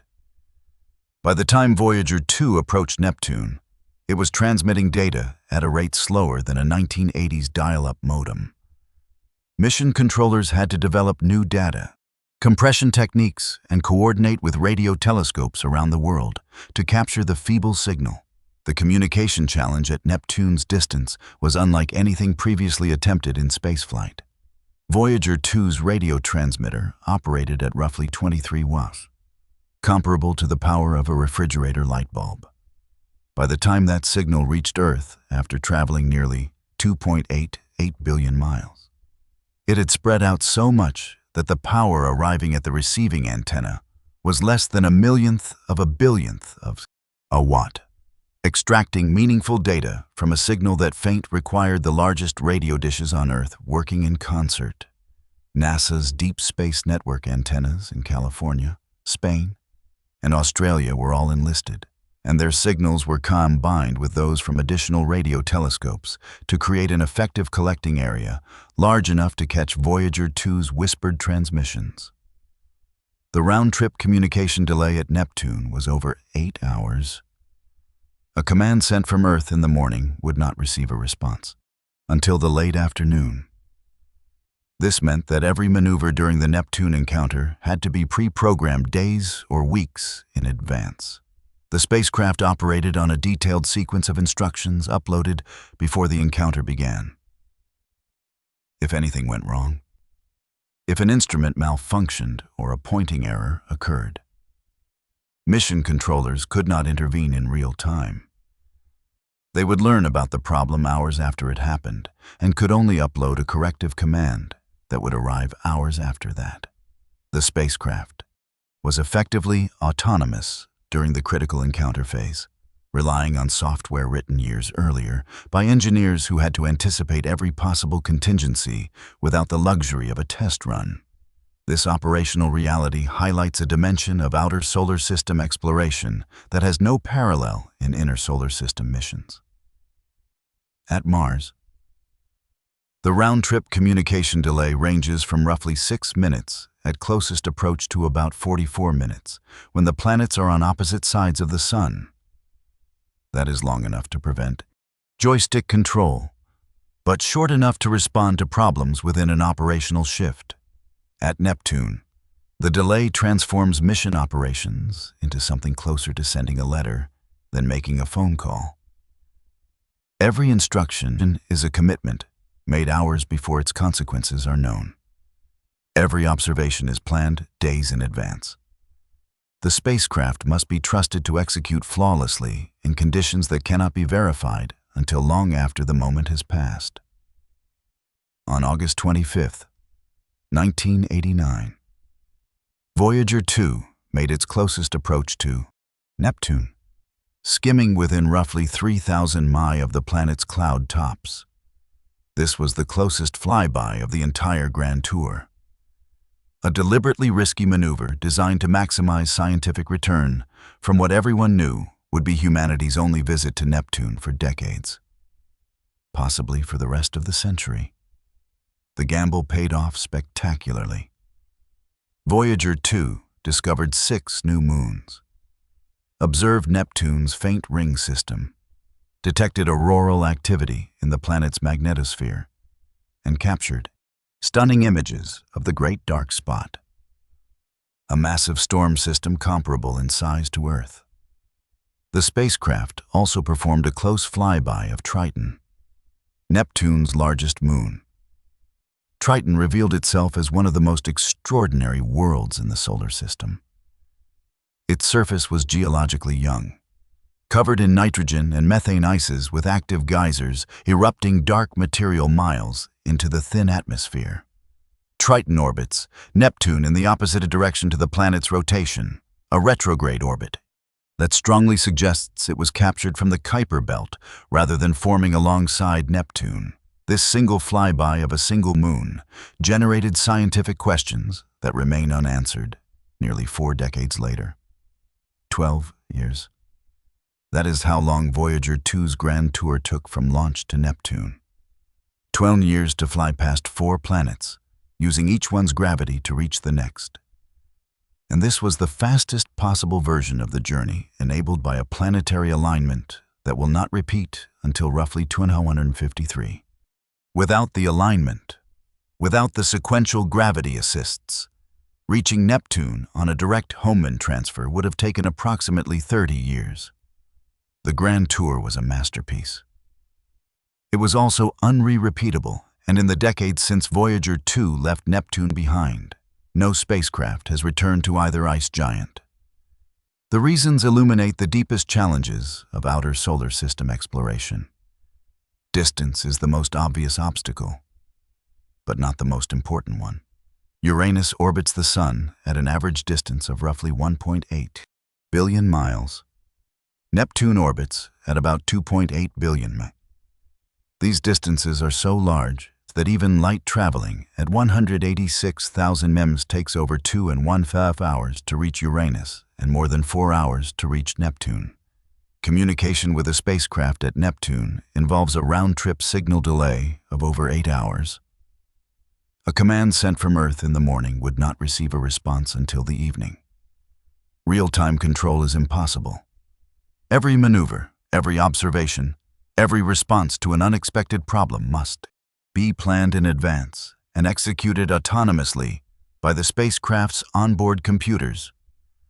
Power is a more fundamental constraint. In the inner solar system, spacecraft rely on solar panels. Sunlight at Earth's distance provides roughly 1,360 Wb per square meter. At Jupiter, that number drops to approximately 50 Wb per square meter. At Saturn, it falls to roughly 15. At Uranus, it is less than 4. At Neptune, it drops to roughly 1/2. Solar panels large enough to generate meaningful electricity at Neptune would need to be the size of a football field. And even then, they would produce barely enough power to run the spacecraft's basic systems. This is why every mission to the outer solar system beyond Jupiter has relied on radioisotope thermoelectric generators, commonly called RTGs. These devices convert the heat from decaying plutonium-238 into electricity. They produce modest power, typically a few hundred W at the start of a mission, and their output declines gradually as the plutonium decays. Voyager 2's RTGS produced about 470 watt launch. By the time the spacecraft reached Neptune, that figure had dropped to around 400. Today, decades later, the output has fallen below 300 watts, and mission controllers have had to shut down instruments one by one to keep the most critical systems running. The problem for future missions is that plutonium-238 is extraordinarily scarce. The United States stopped producing it in the late 1980s. Russia supplied some for a period, but those arrangements ended. NASA resumed limited domestic production in 2015, but the quantities are small. Each RTG requires several kg of plutonium. 238 and a large outer planet mission might need 3 or more RTGs. The production pipeline is measured in G per year, not kilog. This scarcity has become a bottleneck for outer solar system exploration, even if the funding and the launch vehicle are available. There may not be enough plutonium to power the spacecraft. These constraints explain why the scientific community has been advocating for a dedicated ice giant mission for decades without seeing one materialize. The most recent planetary science decadal survey published in 2022 identified a Uranus orbiter and probe as the highest priority flagship mission for the coming decade. The original plan called for a launch in 2031 or 2032 using a Falcon Heavy rocket. That timing would have allowed a gravity assist at Jupiter, reducing the cruise time to approximately 13 years. The spacecraft would arrive at Uranus around 2044 or 2045. 13 years, just the cruise phase, and that timeline assumed the Jupiter gravity assist window would be available. Since the decadal survey's publication, budget constraints have pushed the likely launch date into the mid to late 2030s. Missing the Jupiter window means the spacecraft would need to take a longer, less efficient trajectory. Without the Jupiter assist, the cruise to Uranus could stretch to 15 years or more. A launch in 2038 could mean arrival at Uranus no earlier than 203. The scientists who are designing this mission today, many of whom are currently in their 30s and 40s, would be in their 70s or 80s by the time the first orbital data arrives. Some will not live to see it. This is not speculation. It is actuarial reality. Neptune is even more daunting. The Neptune Odyssey concept, studied as a potential flagship mission alongside the Uranus orbiter, envisions a spacecraft launched in 2033 on a 16-year cruise. It would arrive at Neptune around 2049. The mission would deploy an atmospheric probe and orbit the planet for roughly 4 years, studying Neptune, its rings, and its moons, particularly Triton. The scientific case for visiting Neptune is overwhelming. Triton alone, with its active geology, its captured Kuiper Belt object origins, and its potential subsurface ocean, would justify the mission. But 16 years of cruise time, followed by 4 years of science operations, means the mission would span 2 decades from launch to completion, including development time. The full life cycle from initial funding to final data analysis could stretch to 35 or 40 years. The James Webb Space Telescope has provided tantalizing new observations of both ice giants from afar. In 2023, Webb captured detailed infrared images of Uranus, showing its ring system, several moons, and atmospheric features with clarity never achieved from Earth or Earth orbit. Similar observations of Neptune revealed cloud patterns and atmospheric dynamics that raises many questions as they answer. These remote observations are scientifically valuable, but they also underscore how much we are missing without an orbiter. Webb can see the planets from a distance of billions of miles. It cannot measure magnetic fields, sample atmospheres, map gravitational fields, or study moons up close. Only a dedicated spacecraft in orbit can do those things. And getting one there takes more than a decade. The Uranus system presents unique scientific puzzles that demand an orbiter. The planet is tilted on its side with an axial tilt of approximately 98 degrees. It essentially rolls around its orbit like a ball. This extreme tilt means its seasons are unlike anything else in the solar system. Each pole spends roughly 42 years in continuous sunlight, followed by 42 years in darkness. Voyager 2. Music flew past during the southern hemisphere's summer solstice, when one pole was pointed almost directly at the sun. A new mission arriving before approximately 2049 would observe the planet during a different season, providing crucial comparative data. If the mission arrives too late, it will encounter nearly the same seasonal geometry Voyager 2 saw, losing a once-in-a-lifetime opportunity to study seasonal change on an ice giant.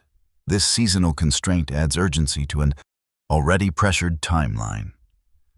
The decadal survey emphasized the scientific importance of arriving at Uranus well before southern spring begins around 2049. A launch in the early 2030s would satisfy this requirement. A launch in the late 2030s might not. Every year of delay narrows the window for the best possible science.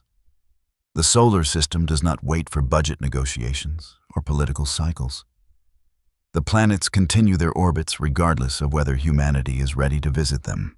Neptune's system offers different but equally compelling science. Neptune's atmosphere displays a complexity that belies its distant, frozen appearance with dynamic cloud bands, enormous storm systems that appear and vanish over decades, and a stratosphere far warmer than simple solar heating models predict. The mechanisms producing this atmospheric activity remain poorly understood. Neptune also has a complex and poorly characterized ring system, a tilted and offset magnetic field, similar to but distinct from Uranus's and the captured moon Triton, which may harbor a subsurface liquid water ocean beneath its icy crust. Triton's geysers, observed by Voyager 2, suggest ongoing geological activity driven by tidal heating or some other internal energy source. Understanding Triton could provide insights into the habitability of icy worlds throughout the solar system and beyond. But reaching Neptune with an orbiter means accepting cruise times that challenge human institutions. 13 to 16 years is longer than most government funding cycles. It is longer than most scientists spend at a single institution. It is longer than the gap between the proposal of a mission and the typical lifespan of the political administration that approved it. Space agencies must convince governments to commit billions of dollars to a project whose primary results will not arrive until the next generation of scientists is running the laboratories. This requires a level of institutional patience that is rare in human affairs. The Voyager program succeeded partly because it was designed as a short mission that kept getting extended. Nobody had to approve a 30-year plan up front. The primary mission to Jupiter and Saturn was funded for 5 years. When it succeeded, the extension to Uranus was approved incrementally. When that succeeded, Neptune was added. Each step was a relatively small commitment building on proven success. A dedicated ice giant orbiter does not have this luxury. It must be approved, funded, built, launched, and operated as a single multi-deed commitment from the beginning. The cruise phase alone exceeds the total mission duration of most planetary spacecraft ever built. There is also the human element. The engineers who build a spacecraft launched in 2035 will be in their 60s or older by the time it reaches Uranus.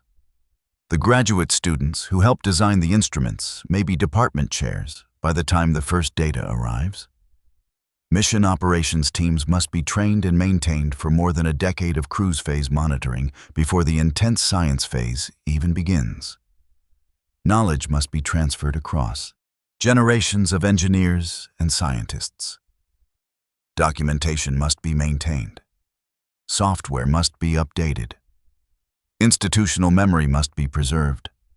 All of this costs money, attention, and organizational discipline over time scales that test the limits of human project management. And yet, the scientific community continues to advocate for these missions precisely because nothing else can answer the questions they pose. Remote observations from Earth-based telescopes and space telescopes, like Webb, provide context and motivation. But they cannot replace the measurements that only a spacecraft in orbit can make.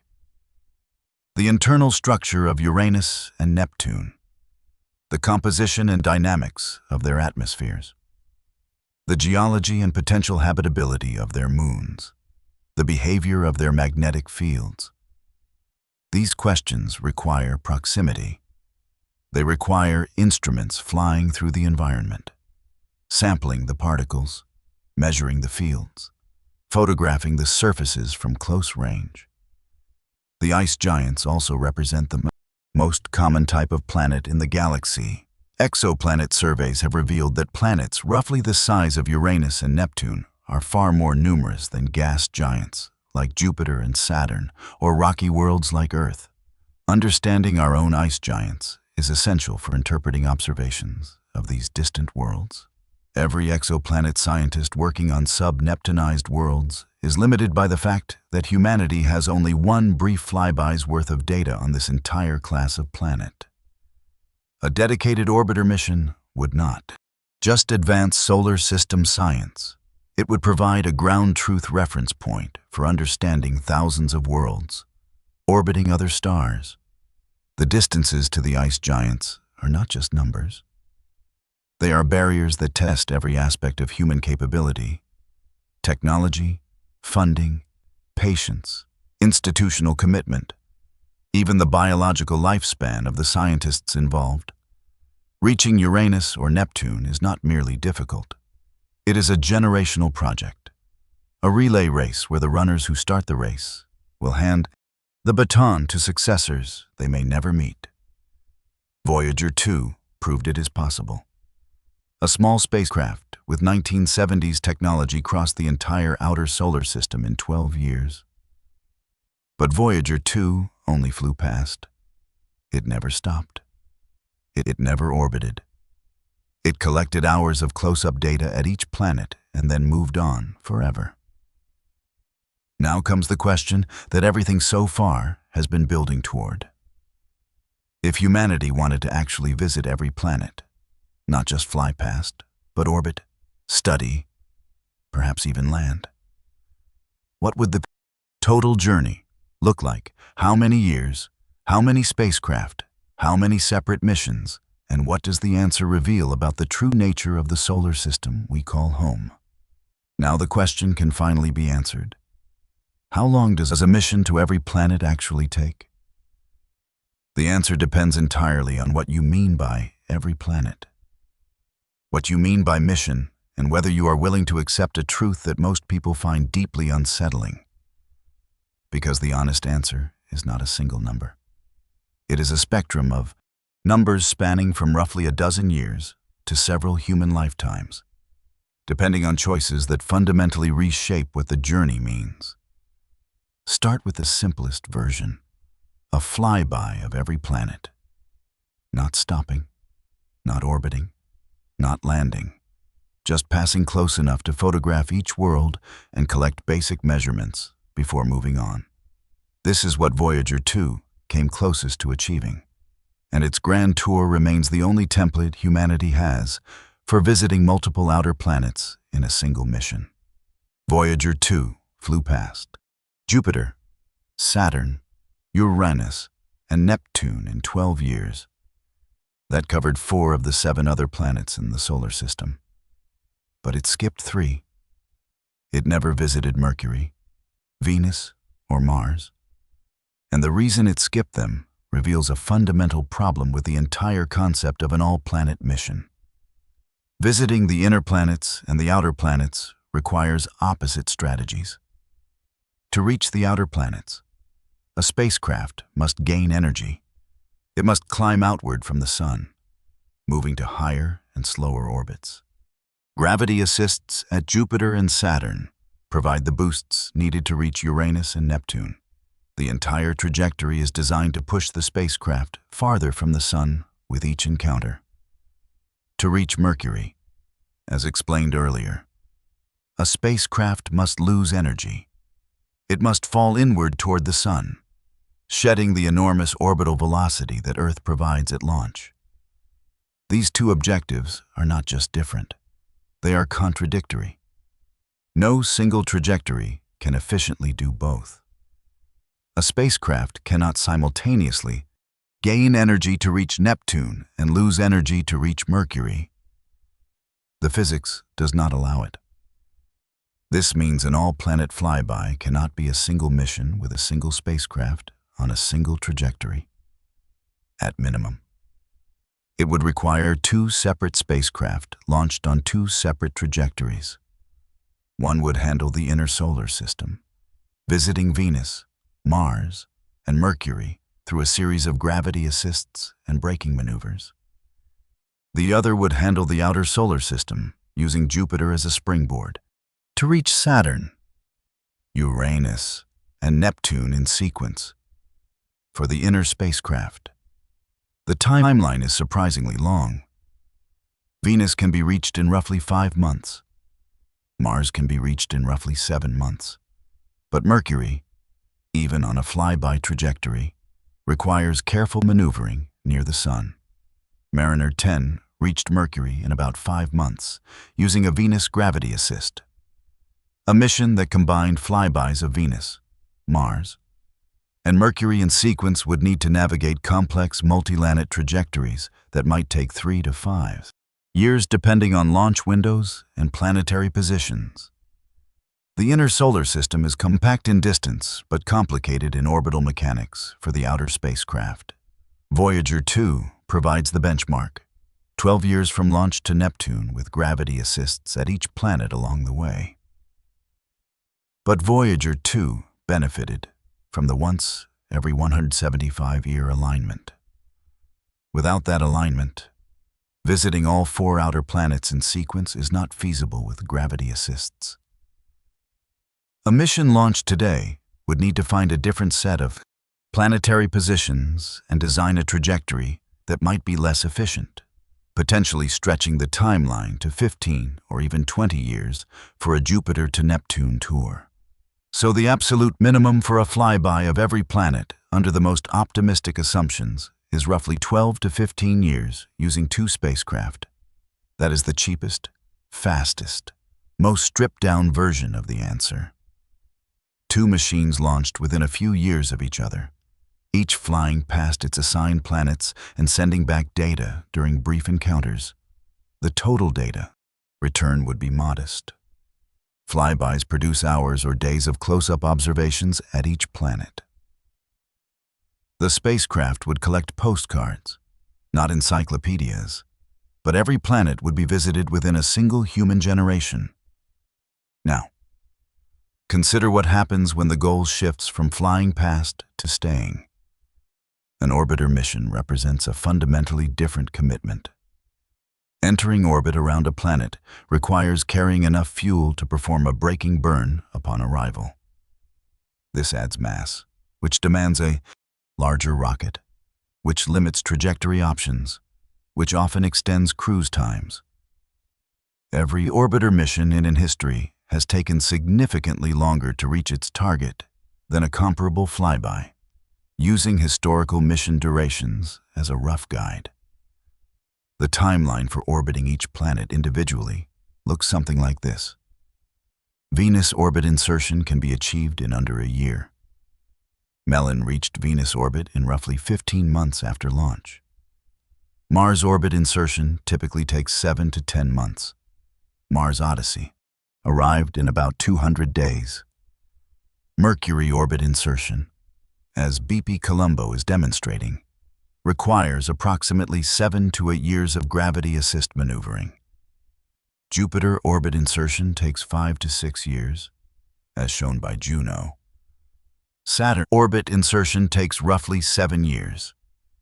As Cassini demonstrated, Uranus orbit insertion, based on current mission concepts, would require 13 to 15 years with a Jupiter gravity assist, or longer without one. Neptune orbit insertion is estimated at 12 to 16 years, depending on the trajectory. But these timelines cannot simply be added together. Each mission requires its own spacecraft, its own launch vehicle, its own launch window, and its own trajectory. You cannot launch a single spacecraft to orbit Venus, then leave Venus orbit and fly to Mars, then leave Mars orbit and proceed to Jupiter. The Delta 5. Requirements for departing one planet's orbit and entering another's are prohibitive with current propulsion technology. Each planetary orbit is a gravitational commitment. Once a spacecraft is captured, escaping requires almost as much energy as arriving did. No existing or near-term spacecraft can carry enough fuel for multiple orbit insertions at different planets. This means that orbiting every planet requires at minimum 7 separate missions, 1 for each world, 7 spacecraft, 7 launch vehicles, 7 development programs, 7 operations teams.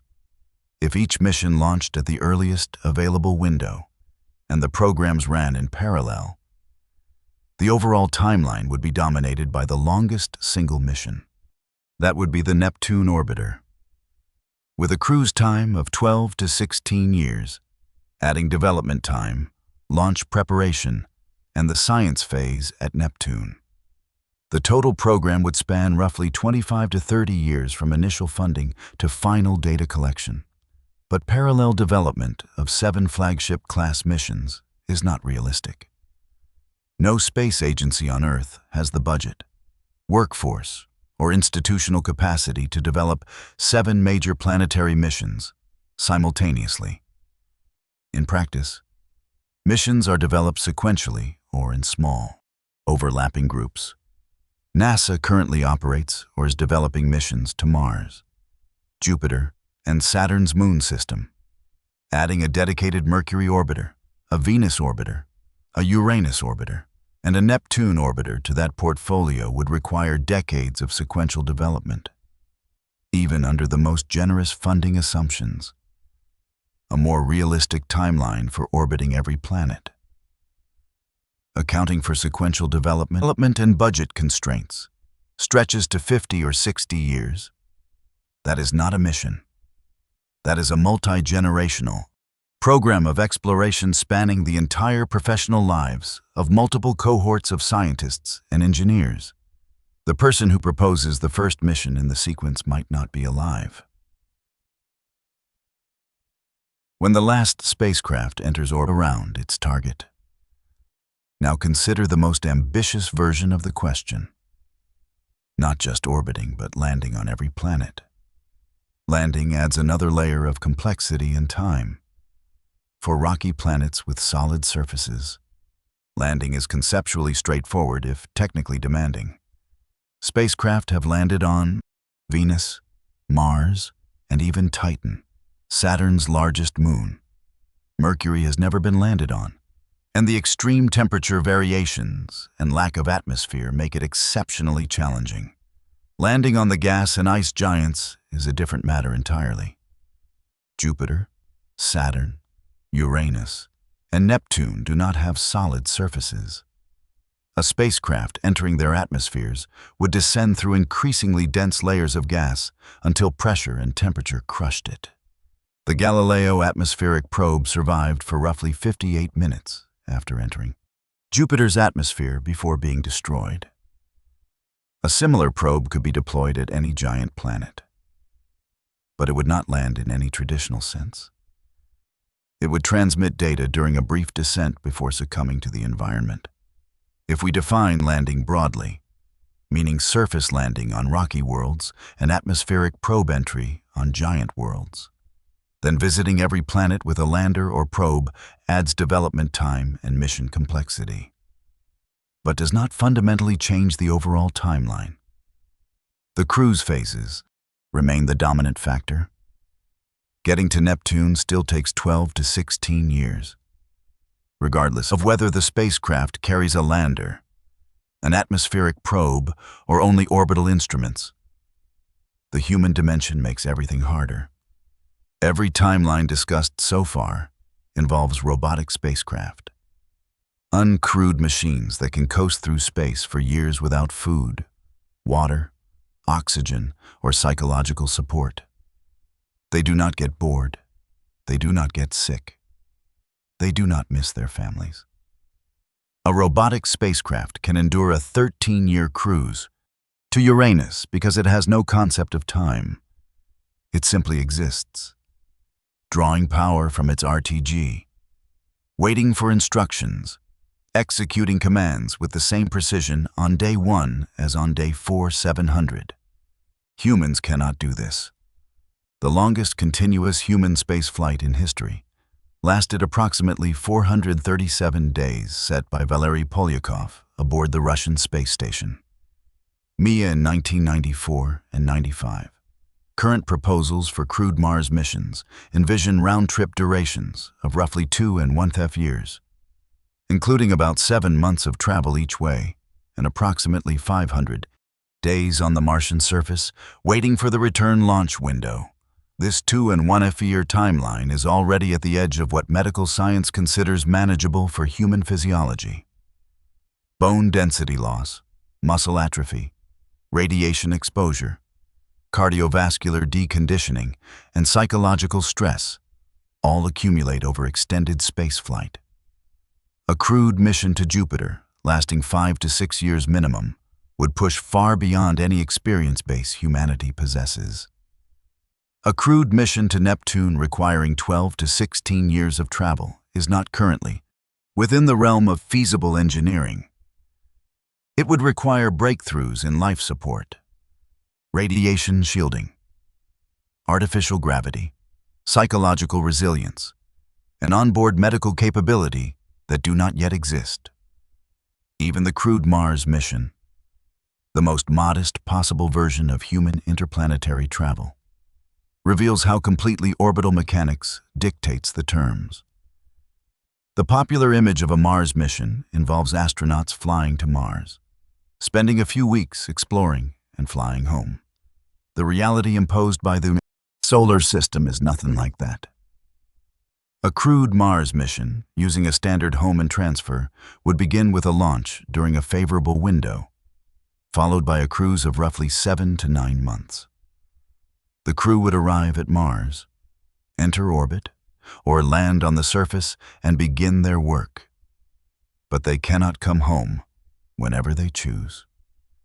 A return home and transfer requires Earth and Mars to be in the correct relative positions, and that alignment does not occur until roughly 500 days after the crew arrives. 500 days, nearly a year and a half. The astronauts must remain on Mars for that entire period, regardless of whether their mission objectives are complete, regardless of medical emergencies, regardless of equipment failures, regardless of psychological breakdown. The planets are not aligned for a return trip. The launch window is closed. The solar system does not offer early departures. This forced surface stay is not a design choice. It is not a scheduling preference. It is an orbital constraint as rigid as any law of physics. The total mission duration, accounting for outbound cruise, surface stay, and return cruise, comes to approximately 2.5 years, roughly 9 months out, roughly 500 days on Mars, roughly 9 months back. Some proposed mission architectures use faster transfer trajectories that reduce cruise time but increase fuel requirements and radiation exposure. Others propose opposition-class missions with shorter surface stays but longer total flight times and a Venus flyby on the return leg that adds complexity and risk. Every variant is a different negotiation with the same underlying orbital mechanics. None of them escape the fundamental constraint that Earth and Mars orbit the Sun at different rates, and you cannot go home until the geometry allows it. This means that the simplest possible crewed interplanetary mission, a round trip to the single most accessible planet beyond Earth, lasts 2.5 years at minimum. The crew must be entirely self-sufficient for that duration. Every calorie of food, every liter of water, every breath of oxygen, every medical supply, every spare part must either be carried from Earth or produced on Mars. Communication with Earth involves delays of 3 to 22 minutes each way, depending on orbital positions. Real-time conversation is impossible. If a crew member suffers a serious medical emergency, the nearest hospital is hundreds of millions of miles away and months of travel time distant. The crew is alone in a way that no human being has ever experienced. Isolated not by choice or by geography, but by the geometry of two planets orbiting the Sun at different speeds. This is what the solar system demands for a visit to just one planet, one nearby, relatively accessible, well-studied rocky world. And the dominant factor in this mission timeline is not engine power or spacecraft capability. It is the 500 days of forced waiting while two planets slowly drift into the positions that orbital mechanics requires for a return flight. Even at the human scale, the solar system imposes its schedule with absolute authority. A crewed mission to every planet is therefore not a meaningful concept with present or near future technology. The inner planets might be accessible to crewed missions within the coming century. Mars almost certainly will be. Venus flyby missions have been studied. Mercury crewed missions are theoretically possible, but offer little advantage over robotic exploration given the extreme environment. The outer planets, however, remain the exclusive domain of robots for the foreseeable future. Distances are simply too vast. The travel times too long, and the human body too fragile for journeys measured in decades. So what is the grand total? The answer fractures into layers depending on ambition. A flyby of every planet using 2 robotic spacecraft launched on optimized trajectories could be accomplished in roughly 12 to 20 years. This is the fastest version, the leanest possible answer to the title question. It assumes favorable launch windows, proven gravity assist techniques, and minimal spacecraft complexity. The scientific return would be significant, but shallow. Brief encounters at each world, measured in hours or days rather than months or years. An orbital mission to every planet, using 7 separate robotic spacecraft developed and launched over several decades, could span 30 to 60 years from first launch to final data return. This version provides deep, sustained study of each world, but requires institutional commitment across multiple human generations. It demands consistent funding, technology transfer between generations of engineers, and a level of political patience that is rare in democratic societies. A comprehensive exploration program that includes orbiters, landers, atmospheric probes, and sample return missions at every planet could stretch to a century or more. This is the version that fully answers every scientific question humanity currently has about its planetary neighbors.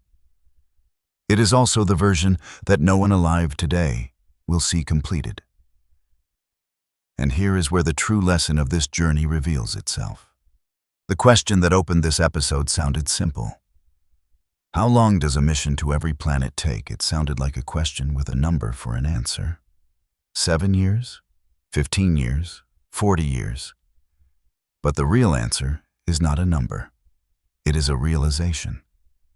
The solar system is not a collection of destinations waiting to be checked off a list. It is a moving machine, a vast gravitational architecture in which every world orbits at its own speed, follows its own path, and occupies a position that changes every single day. There is no fixed route from Mercury to Neptune. There is no itinerary. There is no schedule that the planets will cooperate with. Every mission to every planet must be individually negotiated with the geometry of the solar system. At the specific moment of launch, a spacecraft cannot simply point at a planet and go. It must enter an orbit around the Sun that intersects the target planet's orbit at precisely the right time and place. It must carry enough energy to match velocities with its destination, or accept a fleeting flyby and move on. It must time its launch within a window that may open for only a few weeks and then close for years. And if the goal is to visit multiple planets, the constraints multiply. Each additional destination demands its own trajectory adjustment, its own gravity assist, its own launch window. Number 1. The planets do not line up on command. They follow their orbits with absolute indifference to human ambition. This is why Voyager 2's Grand Tour was a once-in-a-lifetime achievement in the most literal sense. The planetary alignment that made it possible will not recur for roughly 175 years. The next time all 4 outer planets are positioned for sequential gravity assists, everyone alive today will be long gone. The mission was not just a triumph of engineering. It was a triumph of timing. Humanity happened to develop spaceflight capability at precisely the moment when the solar system's geometry made the Grand Tour possible. A generation earlier or later, and it could not have been done.